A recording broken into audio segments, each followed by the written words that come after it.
Thought leaders, solopreneurs, speakers, entrepreneurs, you should have a virtual assistant. But why?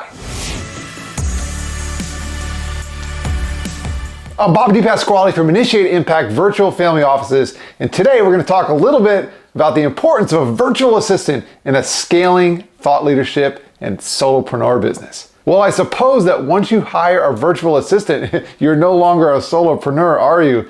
Now there's someone else involved in your business. And this is why it's so important on choosing the right person and figuring out what the tasks they are going to do are. There's good reason why sites like Fiverr and Upwork and different virtual assistant forums exist, because the service is extremely valuable, but you got to know how to use it. The solopreneur journey can be very demanding. You wear many hats, and there's certain things that you're really good at that you make a deep impact in. But then there's some things that probably you aren't so great at. You might even consider them necessary evils. So I look at two important things to consider about having a virtual assistant. Number one is to help take a burden off your time, give you a better chance for some work-life harmony. And then also, you might be able to find some things. In fact, I can almost guarantee you can find some things that a virtual assistant can do even better than you can. Now, they'll need to understand why and how and some of the intricacies of your business. But once they get rolling, if their skills align well with those tasks, they're going to be better at it than you, and your business will move even farther ahead than it already is. Now, there are four things that virtual assistants are generally known for. And the first one of those things is administrative tasks, like setting appointments, emails, and phone calls, all of those things that must get done for your business to move forward.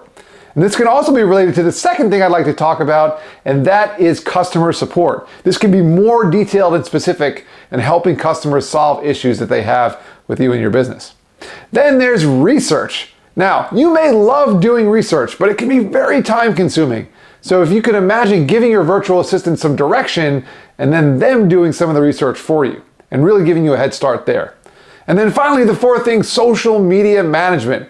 Now, you're probably watching this video on a social media channel. So we at Initiate Impact know the importance of managing your social media, and a VA can really help you do that well. I got three things for you related to saving time. And the first one is productivity. It's like having extra man hours. Actually, it is having extra man hours. You got another person working with you towards those great processes in your business. And if you've perfected them well, you'll now be able to scale. So the second thing is scalability, to have more than one person working at those great processes. And then finally, 24/7 business hours, or at least extended business hours, because if your virtual assistant or assistants live in different time zones, they can serve other segments of your customer base at different times during the day. Okay, now four things to help you choose the right assistant.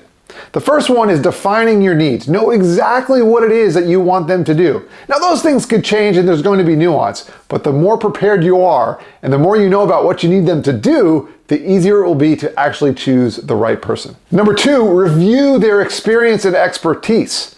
So ask them for what it is that they've done before, some projects or some things that they have experience in, and figuring out if that aligns well with what it is that you need them to do. And number three, communication is critical to success in really any area of life, but I digress. Let's talk about business. You want to make sure that you can communicate very well with your virtual assistant. There should be no language barriers, but there should also be a great understanding of what needs to be communicated. What do you expect them to tell you, and what should they expect you to tell them, especially when time is of the essence? And number four, a trial period. This one is a great suggestion for anyone who has never hired someone before. If you've never worked with a virtual assistant, that trial period is critical for both of you to get an idea what it's like to be in that environment. They need to know what you're going to expect from them and how to communicate well, going back to the third thing. But let's stick with the fourth here. The trial period is also for you. It gives you a chance to get your own feel for how you like to lead and manage your virtual assistants. Now, virtual assistants aren't for everyone. It's generally for people who need another person to assist them as their business starts to grow. There are going to be budgetary and time constraints. Maybe you don't have the opportunity to really spend that much time working and training with someone who's going to be your VA in the current season of your business. So those are some things and reasons why you may not want to hire one. But if you're in the right position and it's the right time for your business to do it and you can afford it, it could be life-changing. It could change your life and it can give your business the incredible radical growth that it needs. And let me make a key point here, because we love generosity at Initiate Impact.